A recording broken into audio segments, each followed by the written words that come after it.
Telephone booth లో enquiry చేసామన్నా. పక్కనే ladies college ఉండడం వల్ల ఏమై చేసిందో తెలియదు అన్న. ఒక ఆడపిల్ల వల్ల వాడు తప్పించుకున్నాడు. అసెంబ్లీలో అపోజిషన్ వాడు కావాలనే ఈ విషయం అడుగు మరీ కలుగుతున్నాడు. ఇంతకు మించి మనం ఓర్పుగా ఉంటే వాడు ఖచ్చితంగా గెలిచేస్తాడు. పెదవారి నుంచి 50 మందిని రప్పించండి. ఎవరు ఎదురు చూడే సమయంలో వాడి ఇంట్లోకి తోడి వీరభద్రాన్ని ఆడి కొడుకని లేపేయమనండి. ఊరోళ్ళు ఎవరైనా అడ్డొస్తే పెద్ద చిన్నాడు చూడకుండా అడ్డగా నరకమని చెప్పు. అన్నా ఇలా ఓపెన్ గా అన్ని చేస్తే మీ మీద అందరూ డౌట్ పడతారన్నా. మన వాళ్ళని పక్క నుండి ఉసిగల్పమనం. రాత్రి సరిగా 10:30కి ఈబీ వాళ్ళతో చెప్పి పులివెందుల్లో కరెంట్ కట్ చేయమనం. ఆ టైంలో ఎవరు ఫోన్ చేసినా చుట్టుపక్కల ఏ పోలీస్ స్టేషన్ లో ఫోన్ తీయకూడదు. ఆ కొత్త డ్రైవర్కి చెమట్లు పట్టాయంట్రా. వీరభద్ర మీద ప్రేమతోనా? వాడు ఏ ఊరోడో ఎవడు ఇక్కడ పంపించాడో పంపిన వారికి వీరభద్రుడికి సంబంధం ఏంటో ఎంక్వైరీ చేయి.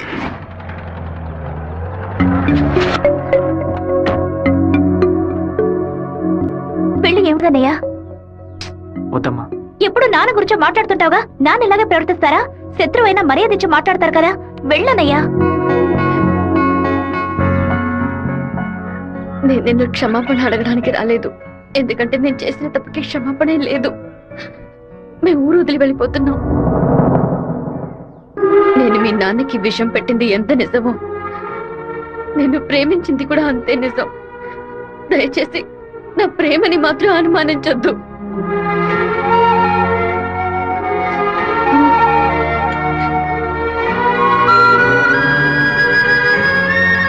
బావా నీతో మాట్లాడాలరా.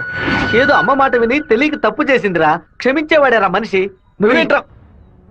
మా ఇల్లు నాకు గుడి లాంటిదిరా. మా అమ్మ నాన్న దేవుళ్ళురా. ఆయన్ని చంపనని ప్రయత్నించిన అమ్మాయిని ఎలా క్షమించమంటావు? నాకు అర్థమైందిరా. నీ దగ్గరికి మొదటిసారి అమ్మాయి వచ్చినప్పుడు నిన్ను ప్రేమిస్తున్నాననే అమ్మాయి చెప్పింది, పెళ్లి చేసుకుంటాననే కదా చెప్పింది. హత్య చేయడానికి వచ్చిన వాళ్ళు అలా అంటారా? నీ మనసులో అమ్మాయి లేదని నాకు ప్రమాణం చేసి చెప్పు. ఉందిరా, తను నా మనసులోనే ఉంది. కానీ ఇప్పుడు వచ్చి వెళ్ళింది నేను ప్రేమించిన రాధిక కాదు. బాబు శివ, నేను ఒకటి చెప్తే నువ్వు వింటావా? వెళ్ళి అమ్మాయిని తీసుకురా. నా తల నరుకుతానన్న వాడి తలని నరికి తీరుతానన్న పట్టుదలతో ఉన్నావు కదా. వాళ్ళ నాన్న చంపిన వాడి మీద అమ్మాయి కోపం ఉండదా? ఈ సీమలో పుట్టినటువంటి ప్రతి అమ్మాయికి ఆ పౌరుషం రోషం ఉండడం సహజమే. మిత్రుడితో స్నేహం చేయాలి, వీరుడితో తలపడాలి, శత్రువుతో పోరాడాలి. కానీ ద్రోహికి మాత్రం ద్రోహం చేయకూడదు. ఆ రోజు కోడిని కోయిపోతున్నామని తెలిసి తట్టుకోలేక తలడిల్లిపోయిందే, అదే తన నిజమైన గుణం. నాకు కూడా ముందా పిల్ల మీద కోపం వచ్చింది. కానీ ఓ కుటుంబం పుట్టిన గడ్డ వదిలి వెళ్తోందంటే అది సగం ప్రాణంతోనే వెళ్తుంది. మిగిలిన ప్రాణం మనం తీసామనే పాపం వద్దు నాన్న. వెళ్ళి అమ్మాయిని తీసుకురారా. నా ప్రేమే దొరికిందా నీకు? ప్రేమించినట్టు నటించమంటే చీయను మొహం మీద ఉమ్మేస్తుంది.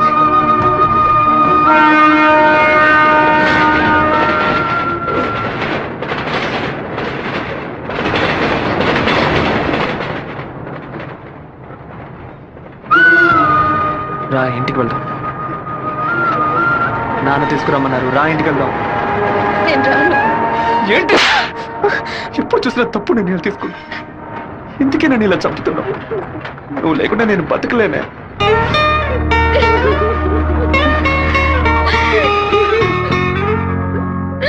నీకు ముఖ్యమైన విషయం చెప్పాలని ఒంటరిగా రానా? ఎక్కడికి ఒంటరిగా వెళ్తున్నారు? మాణిక్యం రమ్మని చెప్పాడు. కూడా ఎవరైనా తీసుకెళ్ళండి. ఎవరైనా తీసుకెళ్దామంటే భయపడుతున్నాడు. ఒంటరిగానే వెళ్ళొస్తా. వద్దొద్దు సుబ్బారావు, అయ్యా అన్నతోటి వెళ్ళు. సరేనే. 2 కత్తులు తీసుకెళ్ళు. నువ్వు లోపలే దాక్కుని చూడు. బెజవాడ పెద్ద దగ్గర ఎంక్వైరీ చేశాను. ఆ డ్రైవర్ ని పంపించింది మురళీ ట్రావెల్స్ గోవిందరాజు. వాడికి వీరభద్రానికి పెద్ద లింక్ ఉందన్నా. వెళ్ళే సాకుతో మన ప్లాన్ ని లీక్ చేస్తాడో ఏమో, వెళ్ళి వేస్తాడ్రా. అన్నా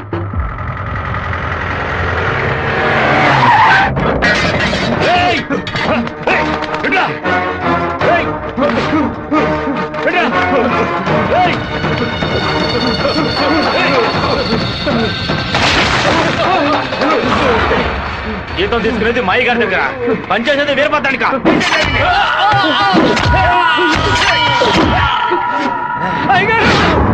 మన సత్యమూర్తి అన్నని దగ్గర మనుషులు చంపేశారయ్యా.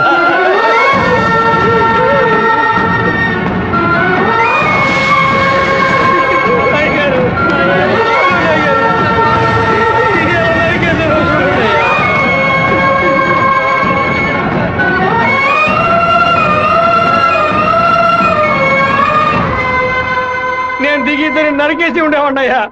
కానీ ఒకవేళ నాకు ఏదైనా జరిగితే ఆ కబురు మీకు అందకుండా పోతుందని నోరు మూసుకుని ఉండిపోయినయ్యా. కరెంటు కట్ చేస్తారట, ఫోన్ చేస్తే పోలీసులు రారట. పదవిలో ఉన్నామన్న పొగరు.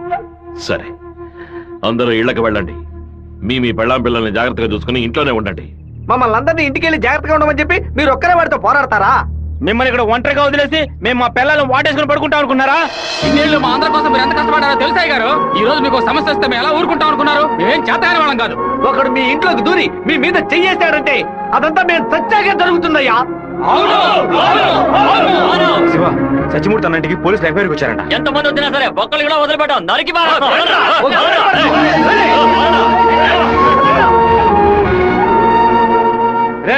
ఎవరు వచ్చేస్తారే కత్తికో కండగా నరికేస్తాం. మీ వీధిలోకే కాదయ్యా, ఈ వీధిలోకి ఎవరు వచ్చేస్తారే నరికి పోగులు పెట్టేస్తాం. అన్న, బెజవాడ నుంచి వచ్చిన వాళ్ళు రాత్రి 10:30కి సరిగ్గా మన ఊరు పొలిమేరకు రాగానే మనకు ఫోన్ చేస్తారు. మనం సిగ్నల్ ఇస్తే చాలన్నా. ఆ వీరభద్రుడు చేస్తే పులివెందుల వాళ్ళు మన్ని వెతుకుంటూ వస్తారు. నేను గవర్నమెంట్ గెస్ట్ హౌస్ లో ఉంటాను. సరే. మీరు ఆ సత్రంలో ఉండి పని పూర్తయిన తర్వాత రండి, కలిసి హైదరాబాద్ సరే. వద్దాం. ఓకేనా? సరే, మీరందరూ బయలుదేరండి. సరే అయ్యా. నాన్న, మన ఊరోళ్ళంతా మన మీద ఉన్న ప్రేమతో పిచ్చి పట్టినట్టు ప్రవర్తిస్తున్నారు. ఎవరు వచ్చినా సరే నరికి పారేస్తారు.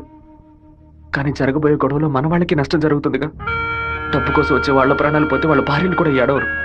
కానీ మాదయ్య భార్యకి శివప్రసాద్ కుటుంబానికి ఎవరు సమాధానం చెప్తారు నాన్న? ఏం చేయమంటావయ్యా? చట్టము అధికారము వాడి చేతుల్లో ఉంది. తిప్పి కొట్టడం తప్ప మనకు వేరే దారి లేదు. ఒక దారుంది నాన్న. వచ్చే 50 మందిని ఆపడానికి ముగ్గురిని లేపితే చాలు. అర్థం కాలేదు. ఆ రాజశేఖరం వాడి 2 చెంచాలు వాళ్ళని లేపేస్తే చాలు, ఏ గొడవ ఉండదు. మేము నలుగురం చాలు నాన్న. పెళ్లి పెట్టాకులు లేని వాళ్ళు. మేము చచ్చినా ఎవరూ బాధపడరు. కానీ ఖచ్చితంగా చచ్చేలోగా ఆ ముగ్గురిని లేపేస్తాం. వద్దు బాబు, అందుకు నేను ఒప్పుకోను. భయపడకండి అన్న, నాకేం కాదు. 1 గంట ముందు నా ఫ్రెండ్ ఒకడు తిరుపతి మాయాలాజులో నా పేరు మీద రూమ్ తీసుకున్నాడు. కరెక్ట్ గా 10 గంటకి రాజశేఖరాన్ని లేపేస్తే నేను రేణుగుంట ఎయిర్పోర్ట్కి వెళ్ళిపోతాను. వాడు అదే సమయానికి రూమ్ ఖాళీ చేసి ఎయిర్పోర్ట్కి వచ్చేస్తాడు. అక్కడి నుంచి హైదరాబాద్ వెళ్ళి నేను మలేషియా వెళ్ళిపోతాను. 6 నెలలు సంవత్సరం ఆగే నేను తిరిగి వచ్చేస్తాను నాన్న. పోలీస్ రికార్డ్స్ లో నా పేరుండే ఛాన్సే లేదు. నేను బాగుండాలని మీరు నాకు పాస్పోర్ట్ ఇప్పించారు. అప్పుడు అది ఉపయోగపడలేదు. ఇప్పుడు అదే మరి అన్ని సమస్యల నుంచి బయటపడేస్తుంది. అయ్యో, ఎందుకమ్మా, ఎందుకు ఏడుస్తున్నావు? 25 ఏళ్ళగా నాన్న కత్తి పట్టుకున్నప్పుడు ఎప్పుడైనా నువ్వు ఏడ్చావా? ఇప్పుడు ఎందుకు ఏడుస్తున్నావు? కొడుకు మీద ప్రేమ. నీ కొడుకు బాగుండాలని దేవుడికి దండం పెట్టుకో. అంతేగాని ఇలా ఏడ్చి నన్ను పిరికివాడి చేయకు. భగవంతుడా, ఏడవకమ్మా. ఏడిస్తే నేను తట్టుకోలేదు. నాయనా, నీకేమైనా అయితే మాకు బాధ ఉండదనుకున్నావా? మేమందరం బండరాళ్ళం అనుకున్నావంట్రా. నిన్ను నమ్ముకొని వచ్చిందే ఒక పిల్ల. దానికి నేనే సమాధానం చెప్తాన్రా. చెప్పరా?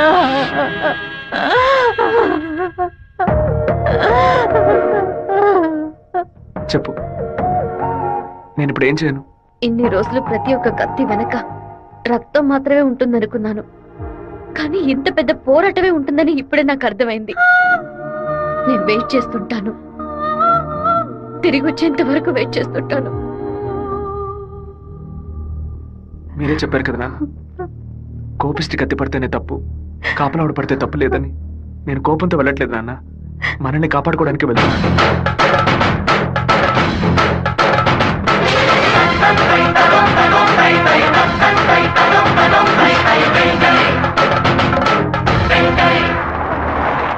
సార్, మీరు ఊరెళ్ళే వరకు డిఎస్పీ మీతో ఉండమని చెప్పారు సార్. ఊళ్ళో కరెంట్ కట్ అవగానే అన్ని ఫైర్ స్టేషన్లకు ఫోన్ చేసి ఊరు తగలబడిపోతుందని చెప్పండి. సరే. ఫైర్ ఇంజిన్లు వచ్చేలాగా ఊళ్ళో ఉన్న గడ్డి వాళ్ళన్నింటినీ తగలబెట్టేయండి. పోలీసులే మనం పిలిస్తే రారు. ఫైర్ మ్యాన్ ఎవరు పిలిచినా వస్తాడు.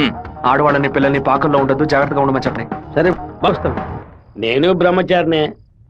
నాకు పెళ్లి కాలేదని అప్పుడప్పుడు బాధపడుతూ ఉంటా. కానీ దానికి ఒక అర్హత ఉందని ఇప్పుడు తెలుసుకున్నా. మన సత్యమూర్తాన్ని చంపిన ఆ దొంగ కొడుకు పీక్ కొరికి రక్తం తాకుండా వదిలిపెట్టు బాబు.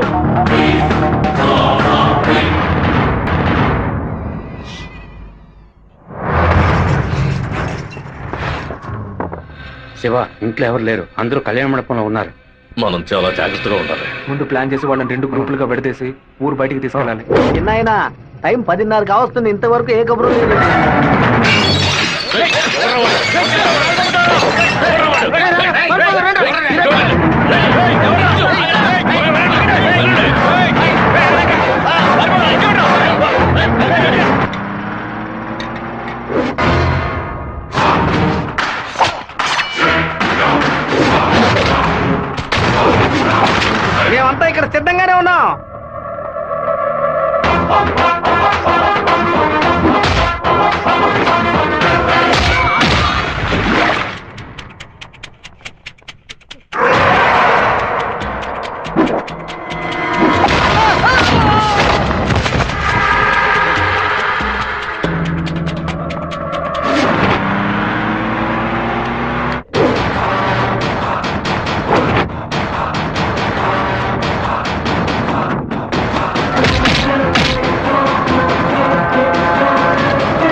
చేయట్లేదన్నా. ఊళ్ళోకి వెళ్ళి చూద్దాం పదండి. వాళ్ళు పక్కనే ఉన్న రైలు పొదలో ఉన్నారు.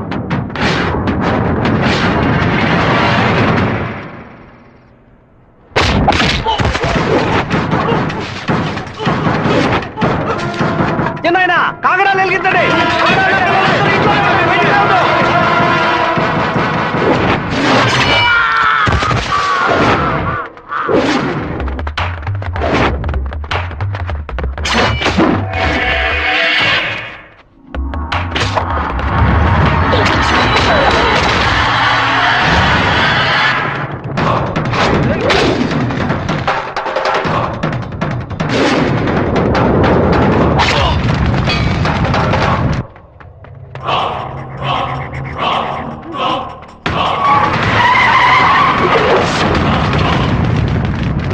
అన్నా ఏంటన్నది? మన రమ్మని బాలే పని పూర్తి చేసినట్టున్నారు.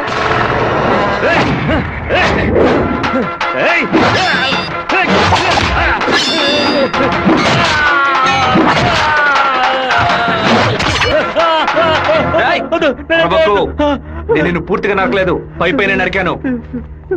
నేను చెప్పినట్టు మీరు నడుచుకున్నావు అంటే నేను ఇలాగే ఎత్తుకెళ్ళి ఇక్కడున్న జనరల్ హాస్పిటల్లో చేర్పిస్తాను, బతికిపోతావు. లేదో ఇక్కడే గిలిగిలా కొట్టుకుని చావు, నరికిన చోట మట్టేసి వెళ్ళిపోతాను. ఏమంటావు? నేను చెప్పింది చెప్పినట్టు చేస్తాను. వీరభద్రాన్ని అమ్మోరు గుడి పక్కన కొలం దగ్గర బంధించి ఉంచామన్నా. నిజంగానే అంటున్నావా? అన్న వెంటనే రా అన్నా. అన్నా ఎక్కడికి వెళ్తున్నారు? వాడి నా చేతులతో నరకాలరా. ఇప్పుడు బయటికి వెళ్తే రేపు పోలీసు వాడే రాక్షాయి కూర్చుంటాడు. అయితే ఒక పని చేయి, వాళ్ళకి తెలియకుండా కార్ని వెనక్కి తీసుకురా. ఇదిగోంటాడు.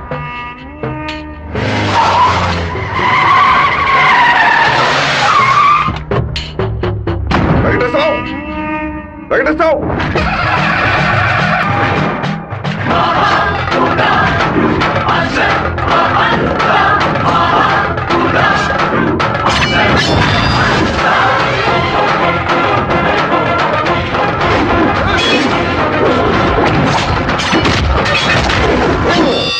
రారా, రా రా రా రా.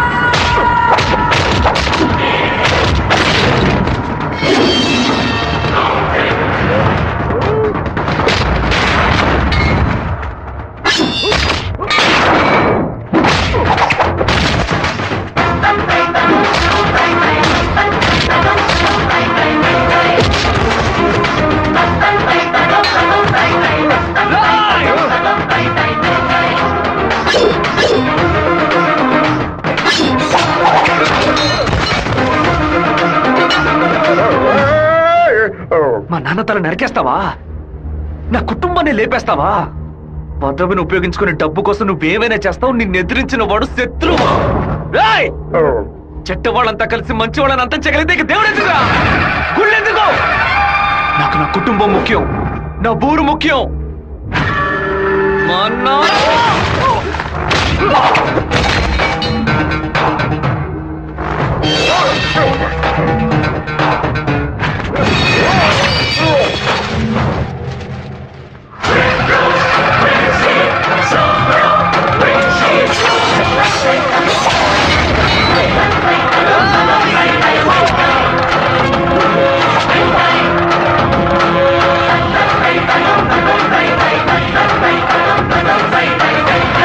And for more videos, please subscribe to iDream. Please subscribe to iDream. Please subscribe iDream. And please subscribe to iDream.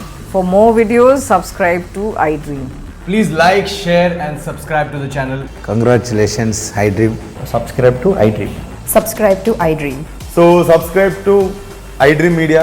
iDream ki iDream team andarki huge congratulations. Please subscribe iDream Media. Please subscribe to iDream.